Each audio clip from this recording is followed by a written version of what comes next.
RAB বিলুপ্ত করে police বাহিনীর অধীনে স্পেশাল রেসপন্স ব্যাটালিয়ন এসআরবি গঠনের সিদ্ধান্ত চূড়ান্ত অনুমোদন দিয়েছে মন্ত্রিসভা।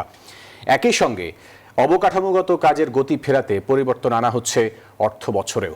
পাশাপাশি নিত্যপণ্যের বাজার সহনীয় রাখতে কাঁচা মরিচ ও টমেটো আমদানিতে শুল্ক ছাড়ের সিদ্ধান্ত হয়েছে মন্ত্রিসভার বৈঠকে।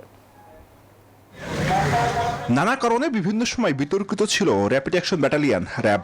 বিশেষ করে আওয়ামী লীগ সরকারের আমলে বিচার বহির্ভূত হত্যাকাণ্ড ও গুম খুনের মতো নানা অভিযোগ ছিল সংস্থাটির বিরুদ্ধে।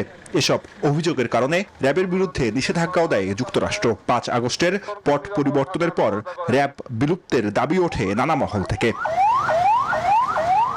অবশেষে বিলুপ্ত করা হচ্ছে আইন শৃঙ্খলা রক্ষাকারী সংস্থা rapid action battalion.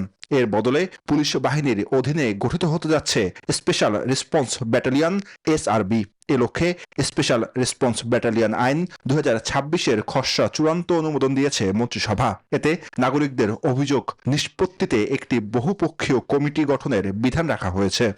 Bashundhara public school and college 2026 শিক্ষাবর্ষে ভর্তি চলছে।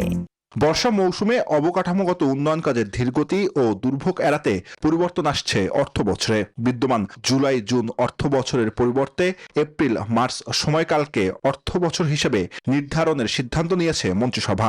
সিদ্ধান্ত অনুযায়ী 2027-28 সালকে 9 মাসের ট্রানজিশনাল অর্থ বছর ধরে 2028-29 অর্থ বছর থেকে নতুন এই সময়সূচি আনুষ্ঠানিকভাবে কার্যকর হবে।